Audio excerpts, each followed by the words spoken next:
Hello students. तो दो ध्रुवीयता का अंत पार्ट 2 हम पढ़ रहे थे राजनीति विज्ञान में। उसका आज हम आगे पढ़ेंगे। कल से इससे पहले जो आपका वीडियो आया था उसके बाद हम आज कंटिन्यू करेंगे। क्या बचता है? साम्यवादी शासन के बाद शॉक थेरेपी। जब साम्यवादी शासन खत्म होगी तब शॉक थेरेपी का क्या रोल रहा? तो जब साम्यवादी शासन खत्म होता है तो हमारा जो पूरा सोवियत संघ है वो एक गणराज्य सत्तावादी और समाजवादी व्यवस्था से लोकतांत्रिक पूंजी व्यवस्था तक वापस जा रहा था। मतलब समाजवादी व्यवस्था जो पहले से वहाँ पर चल रही थी उसको ख़त्म करके अब लोकतांत्रिक व्यवस्था लाई जाती है। अब ऐसा नहीं है कि बस ला देना और बहुत इजी रहा होगा, नहीं। ये रशिया के लिए बहुत टफ टास्क रहता है इसको ऐसा कर पाना, क्योंकि उसके इन सब चीज़ों के दौरान उसको काफ़ी सारी कठिनाइयाँ झेलनी पड़ेगी। सबसे पहले तो उसकी अर्थव्यवस्था पर प्रभाव पड़ता है। रूस के साथ में मध्य एशिया की गणराज्य पूर्वी यूरोप के देशों में भी पूंजीवाद जो था बढ़ रहा था। पूंजीवाद को अपनाया जा रहा था अधिक से अधिक अपनाया जा रहा था। इसके बाद बात करें पूंजीवाद को अपनाने के क्रम में जो सहायक जो संस्थाएं रहती है वो कौन कौन सी संस्थाएं रहती है आपकी? वो रही थी आपकी विश्व बैंक, अंतर्राष्ट्रीय मुद्रा कोष। यही लोग जो है शॉक थेरेपी के लिए कार्य कर रहे थे, पूंजीवाद को अपनाने के लिए कार्य करते। शॉक थेरेपी का मीनिंग अगर पूछा जाता है, इसका अर्थ होता है कि आघात पहुंचाकर उपचार करना। आघात पहुंचाकर उपचार करने का अर्थ ये होगा कि पहले आप किसी को परेशान करें, उसके बाद उसके उपचार करें आप, या किसी को आप पहले एक तरीके से घायल करें फिर उसके बाद उपचार करें। तो इसका अर्थ ये हुआ कि पहले आप कहीं पे पूंजीवाद को इंट्रोड्यूस करेंगे, पूंजीवाद को लाया जाएगा और पूंजीवाद को लाने के क्रम में जो है कुछ उनको आर्थिक मदद की जाएगी और उस आर्थिक मदद के एवज में जो है उस देश को उनके जो पूंजीवादी जो मुख्यतः देश है उनकी बातों को इन्हें मानना पड़ेगा। इसीलिए कहा जाता है इसको लगभग आघात पहुंचाकर उपचार करना। उसके बाद बात की जाए, इससे पहले जो दूसरी दुनिया के लोग थे वहाँ पे शॉक थेरेपी जो है तेज़ी से चल रही थी, लेकिन अलग अलग तरीके से चल रही थी। सभी जो है एक जैसे नहीं दिखाई देती, इसकी व्यवस्था सभी जगह अलग अलग दिखाई देती है। पूंजीवादी अर्थव्यवस्था की बात करें तो ये लगभग जो पूरे देश में फैलने लगी थी, क्योंकि दूसरी अर्थव्यवस्था बचती नहीं है। और जब पूंजीवादी अर्थव्यवस्था को लाने की बात की जाती है, इसका अर्थ ये होगा कि पूरी तरह से जो है जो सोवियत संघ का जो पहले से ढांचा था उसको ख़त्म कर देना है। पहला अर्थ तो ये होता है। सोवियत संघ के दौर की हर संरचना से पूरी तरह निजात पाना था, ठीक है। कि सोवियत संघ की जो संरचनाएं थी जो वो कहती थी कि आपको सरकार यहाँ पे सब कुछ सुनिश्चित करके देगी और आपके लिए न्यूनतम व्यवस्थाएं लागू कर देगी, ये सब के सब पहले समाजवादी व्यवस्था के मूल्य थे। लेकिन पूंजीवाद में ये सारी चीज़ें खत्म हो जाएगी। जैसे कि पूंजीवाद की, या फिर जब मैं इसकी बात करती हूँ शॉक थेरेपी के तहत जो निजी स्वामित्व की बात की जाती है। निजी स्वामित्व के बारे में मैंने आपको पहले भी बताया था। इसका अर्थ ये होता है कि अगर कोई कहीं पे ज़मीन खरीदनी है, जैसे कि रशिया वगैरह की बात करें, जब समाजवाद था वहाँ पर तो वहाँ पर कोई भी निजी तरीके से ज़मीन नहीं खरीद सकता था। आप कहीं भी जाके ज़मीन नहीं खरीद सकते हैं। लेकिन जब निजी स्वामित्व आ जाएगा तो आप ज़मीनें वहाँ पर खरीद सकते हैं। जैसे कि आप एक बात याद रखिए, यूएसए की जैसे हम बात करते हैं या वहाँ पर, तो मान लो बिजली सप्लाई जो की जा रही है, उनको इलेक्ट्रिसिटी सप्लाई की जाती है, वो प्राइवेट कंपनीज़ के द्वारा की जाती है। वहीं अगर जहाँ पर समाजवाद होगा जैसे कि यूएसएसआर पे, तो वहाँ पर जो आपकी बिजली होगी या फिर कोई भी चीज़ें होंगी ऐसे बड़े बड़े लेवल पे, वो सब जो है सरकार उसको नियंत्रण में रखेगी। उनकी कीमतें सरकार निर्धारित करेगी। बिजली कीमतें कितनी रखनी है, पानी का बिल कैसा रखना है, ये सब कुछ जो है सरकार के द्वारा निर्धारित होता है समाजवाद में। इसके साथ ये कहती है शॉक थेरेपी कि आपको राज्य की जितनी संपदा, जो मैंने आपको बताया, जैसे राज्य की संपत्ति क्या होती है, रेलवे हो सकती है, ट्रांसपोर्ट हो सकता है, बिजली हो सकती है, पानी हो सकती है, सारी व्यवस्थाएं, इन सब का निजीकरण कर दिया जाएगा। मतलब अब ये जो है इसके ऊपर सरकार का वो नहीं रहेगा, अधिकार नहीं रहेगा। अब इसको किसी एक ऐसी संस्था को दे दिया जाएगा जो सिर्फ अपने फ़ायदे के लिए कार्य करेगी। उसे निजीकरण कहा जाता है। और यहाँ पर व्यवसाय को महत्व दिया जाएगा, उसको व्यावसायिक पर्पज़ के लिए इस्तेमाल किया जाएगा। और सामूहिक फर्म को निजी फर्म में बदला जाएगा। सामूहिक का मतलब गवर्नमेंट फर्म्स जो है उनको जो है प्राइवेट फर्म्स में चेंज किया जाएगा। इसी तरीके से समाजवाद या पूंजीवाद को की जब बात करते हैं तो इसको इस संक्रमण में राज्य नीति समाजवाद या पूंजीवाद कहते हैं। किसी भी वैकल्पिक व्यवसाय तीसरे रूप को मंजूर नहीं किया गया था। तो यही दो व्यवस्था लगेगी कि आप या तो पूंजीवाद अपनाएंगे या समाजवाद अपनाएंगे। अब समाजवाद खत्म हो चुका है तो ये नॉर्मल सी बात है कि अब लोगों को जो है पूंजीवाद ही अपनाना पड़ेगा। शॉक थेरेपी की बात करते हैं तो शॉक थेरेपी से इन अर्थव्यवस्थाओं के बाहरी व्यवस्थाओं के प्रति रुझान बुनियादी तौर पर बदल गए। अब क्या हुआ, इसके अलावा जो व्यवस्था है वो सारी की सारी खत्म हो जाती है। अब सिर्फ बचता है पूंजीवाद। तो उसके बाद इस टाइम पे उन्होंने ये जोड़ दिया शॉक थेरेपी के तहत कि ज़्यादा से ज़्यादा व्यापार करके ही आप जो है अपने यहाँ विकास कर सकते हैं। विकास करने का यही तरीका है कि विकास के थ्रू क्या होगा, आपके पास अर्थव्यवस्था आपकी मजबूत होगी और इससे आप विकास कर सकते हैं। ज़्यादा व्यापार करेंगे तो उसी से आपको धन की प्राप्ति होगी और उससे फिर आप अपने लिए कार्य कर पाएंगे। इसीलिए जो है मुक्त व्यापार का टर्म आता है। मुक्त व्यापार का अर्थ ये होगा कि आप फ्री ट्रेड करेंगे, मतलब एक देश से दूसरे देश में आप अपना सामान बेचें, अपनी वस्तुओं को ले जाएँ, उनका आयात निर्यात किया जाएगा, उस पे कम से कम टैक्स लगाया जाएगा। ये सब कुछ जो है मुक्त व्यापार आता है। मुक्त व्यापार जो है इन सब की जो कह सकते हैं ये सब मूल्य किसने निर्धारित करे, ये शॉक थेरेपी के अंदर आते हैं। पूंजीवादी व्यवस्था को जब अपनाया जाता है, इसका अर्थ होता है कि वित्तीय खुलापन होता होगा। मतलब यहाँ पे मनी पर जो है गवर्नमेंट का कंट्रोल नहीं होगा, लोगों के पास होगा। मुद्राओं की आपसी परिवर्तन और मुक्त व्यापार की नीति महत्वपूर्ण मानी गई। वित्तीय खुलापन की बात की जाएगी तो इसका अर्थ ये होगा कि अगर आज डॉलर की कीमत घट रही है भारतीय रुपये की कंपेयर में, तुलना में, या बढ़ रही है, तो ये सब कुछ है सरकार निर्धारित नहीं कर रही है। ये सभी चीज़ें जो आपके व्यापार के द्वारा निर्धारित होती है, आपकी अर्थव्यवस्था के द्वारा निर्धारित होती है। इसे ही कहा जाता है कि वित्तीय खुलापन आ गया। मुद्राओं की जो परिवर्तनीय है वो कोई एक व्यक्ति अब डिसाइड नहीं कर पा रहा है। ये सब के सब किस वजह से हुआ, शॉक थेरेपी की तरह हुआ। शॉक थेरेपी की अगर मैं बात करूँ तो इसके अंदर क्या क्या आता है, आपका IMF आता है और साथ ही साथ वर्ल्ड बैंक आता है। ये इसके लिए कार्य करते हैं। शॉक थेरेपी का मतलब क्या होता है, आघात पहुंचाकर उपचार करना। इस संक्रमण सोवियत खेमे के देशों के बीच व्यापारिक गठबंधनों को समाप्त कर दिया गया। अब इसके साथ क्या किया गया, सोवियत संघ के जो आपस में वो व्यापारिक कुछ गठबंधन थे उनको खत्म करने की कोशिश की जाती है, और इन सभी को जो पश्चिमी मुल्कों की जो पश्चिमी मुल्कों से उनको जोड़ने की कोशिश की जाती है। सोवियत संघ से जितने भी देश जो टूटे थे, रशिया के अलावा जो बाकी 14 देश थे, उन सबको कोशिश की जाती है कि पूंजीवादी देशों से वो मिले, पश्चिमी मुल्कों से उनका व्यापार शुरू हो। और इस तरह धीरे धीरे जो पश्चिमी अर्थतंत्र समाहित किया गया। मतलब पश्चिमी अर्थतंत्र मतलब उनकी जो व्यवस्थाएं थी उनको उनके यहाँ लाया जाता है। अब पश्चिमी दुनिया के जो पूंजीवादी नेता हैं, अब उन देश अब नेता की भूमिका निभाते हुए अपनी विभिन्न एजेंसियों संगठनों के सहारे अब वो क्या कर रहे हैं, जो पूंजीवादी देश है, जो पश्चिमी देश है, ये अपनी कुछ कुछ नई एजेंसीज ला रहे हैं। एजेंसीज जैसे वर्ल्ड बैंक हो गई, IMF हो गई, ये नई नई एजेंसीज ला रही है। और ये संगठन, ये एजेंसीज अब जो है वहाँ पर अपना पूंजीवाद बढ़ाने का काम करेगी। वो बताइए कि आपका सरकार कैसे चलनी चाहिए। अब इससे परिणाम क्या होगा, सबसे ज़्यादा बड़ा परिणाम हमें तो दिखाई देगा USSR में। ऑफकोर्स USSR में इसके ज़्यादा परिणाम दिखाई देंगे।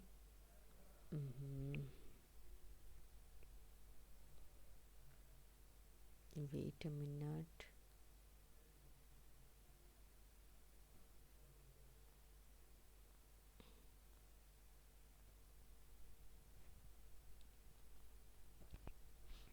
इसके बाद आते हैं शॉक थेरेपी के परिणाम। तो जब हम परिणामों की बात करते हैं तो इससे सबसे ज़्यादा प्रभाव जो पड़ता है वो रशिया को ही पड़ता है, क्योंकि वही सोवियत खेमे में सबसे महत्वपूर्ण जो हम कहते हैं उसका उत्तराधिकारी निकल कर आता है। और साथ ही साथ यहाँ पर समाजवाद था, तो अब इसको तुरंत ही चेंज होना पड़ेगा। पूंजीवाद में कुछ ना कुछ मूल्य तो इसके पास आएंगे ही पूंजीवाद के, इसलिए इसके ऊपर सबसे ज़्यादा हम प्रभाव देखते हैं।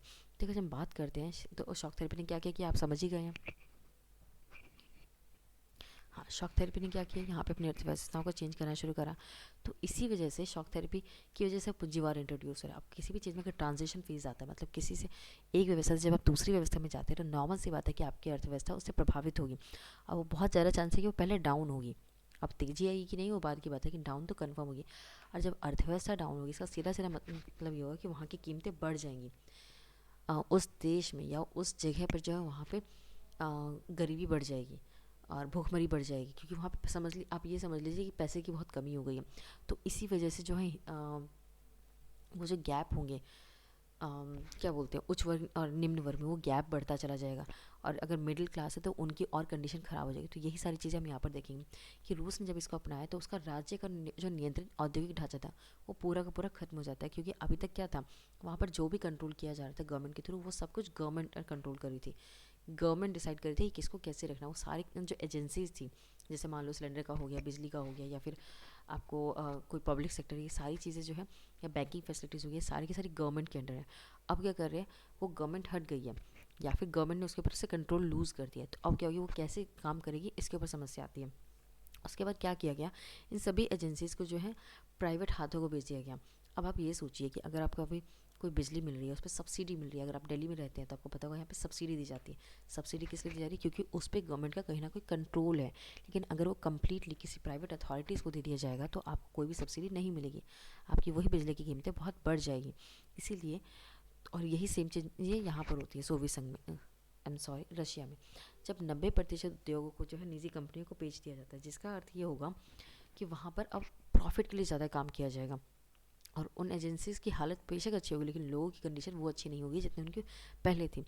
उसके साथ ही साथ, क्योंकि आर्थिक ढांचे का पुनर्निर्माण चूंकि सरकार द्वारा निर्देशित और नीति की बजाय बाजार की ताकतें कर रही थी। अब ये सारी की सारी चीज़ें, कौन सी फर्म को कितना करना है, कितना बेचना है, किसे बेचना है, ये सब कुछ अब कोई गवर्नमेंट डिसाइड नहीं कर रही है, बाजार डिसाइड कर रहा है, मार्केट डिसाइड कर रहा है। मार्केट कैसे डिसाइड कर रहा है? मान लो कि मेरे पास बिजली कंपनी है, मुझे उसे बेचना है, तो बेचने के लिए वो कौन सबसे ज़्यादा कीमत लगाएगा, मैं उसको देखूंगी, ना कि मैं ये देखूंगी कि कौन उसके अच्छे से कार्य कर सकता है उसमें।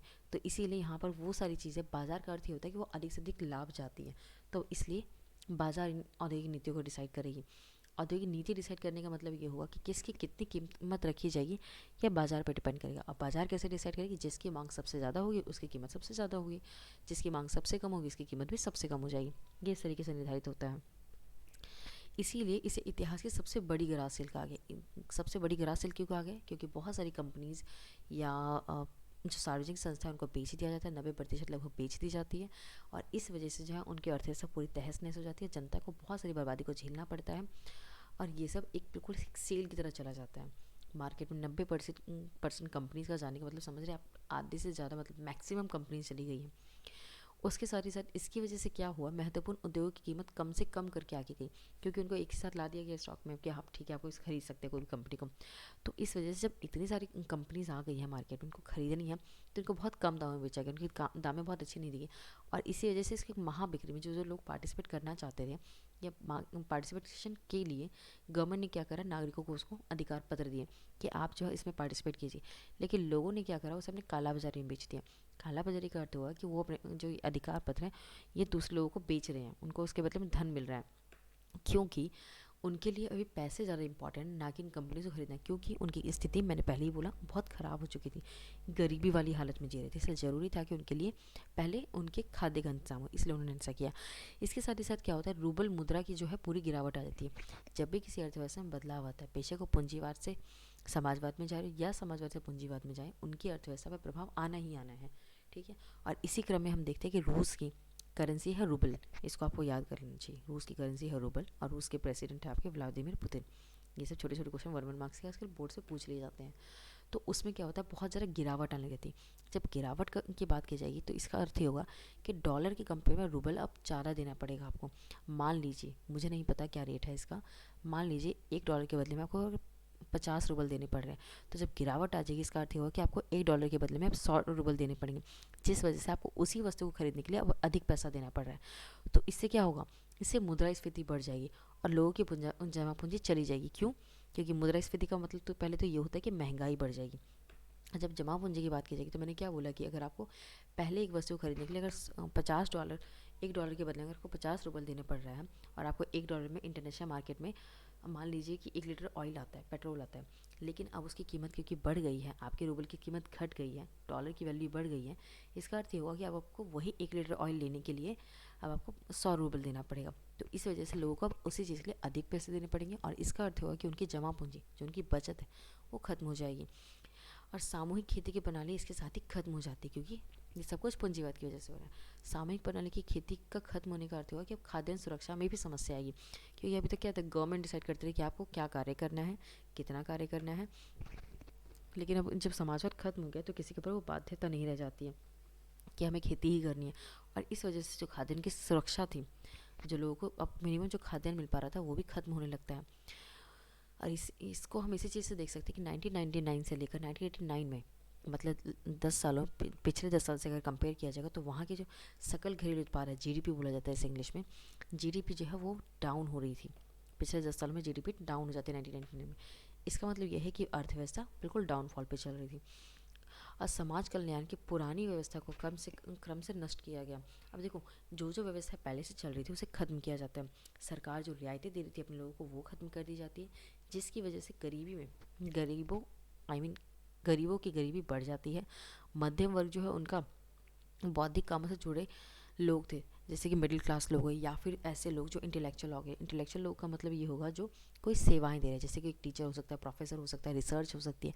ये सारे के सारे जो लोग हैं इनका काम बिल्कुल ख़त्म हो जाता है। और इसके साथ ही साथ दूसरी चीज़ें यहाँ पर हम क्या देखते हैं, उसके आर्थिक गतिविधियों को अपने नियंत्रण को जन्म दिया। इसके साथ ही साथ जो है गरीब अमीर का जो खाई थी वो बढ़ जाती है, क्योंकि अर्थव्यवस्था पर प्रभाव पड़ रहा है। ये सारा रीज़न अर्थव्यवस्था की वजह से। पहले की व्यवस्था के विपरीत अब धनी और निर्धन लोगों के बीच में गहराइयाँ बहुत बढ़ जाएगी, आर्थिक असमानता बढ़ती चली जाएगी। आर्थिक बदलाव को बड़ी प्राथमिकता दी गई और उस पर पर्याप्त धन भी दिया गया, लेकिन लोकतांत्रिक संस्थाओं के निर्माण का कार्य ऐसी प्राथमिकता के साथ नहीं हो सका। अब देखो, यहाँ पे जिस तरीके से आर्थिक कार्य करने की कोशिश की गई, लेकिन ऐसा कार्य हमें लोकतांत्रिक संस्थाओं में नहीं दिखता। लोकतांत्रिक संस्थाओं में इस तरीके से कार्य नहीं किए जाते हैं। संविधान बनाने में बहुत हड़बड़ी की जाती है। अब इसका क्या प्रभाव पड़ेगा ये हम अभी आगे देखेंगे कि क्या क्या इसका फ़र्क पड़ेगा। अब लोकतांत्रिक संस्थाओं पर आप काम नहीं कर रहे हैं, लोकतंत्र कैसे लाना इसके लिए काम नहीं कर रहे हैं। संविधान में आप उस संविधान में बहुत सारी गड़बड़ियाँ हो रही है रूस के साथ साथ। तो अब इससे क्या होगा, रूस के अलावा रूस में जैसे हम क्या जानते हैं कि प्रेसिडेंट वहाँ पर अहम भूमिका निभाता है, राष्ट्रपति। इसी की तरह इसी की जैसे हम देखते हैं कि जो दूसरे देश है उसके आसपास उन देशों में भी जो है राष्ट्रपति एक महत्वपूर्ण भूमिका निभाता है। राष्ट्रपति को कार्यपालिका प्रमुख बनाया गया। कार्यपालिका प्रमुख मतलब जो सब कुछ एग्जीक्यूट करेगा, सारे कार्य करेगा, उनको कहा जाएगा कार्यपालिका। तो इसकी वजह से क्या हुआ, जब राष्ट्रपति बहुत शक्तिशाली हो जाएगा, इसका अर्थ हुआ कि संसद जो है वो कमज़ोर हो जाएगी।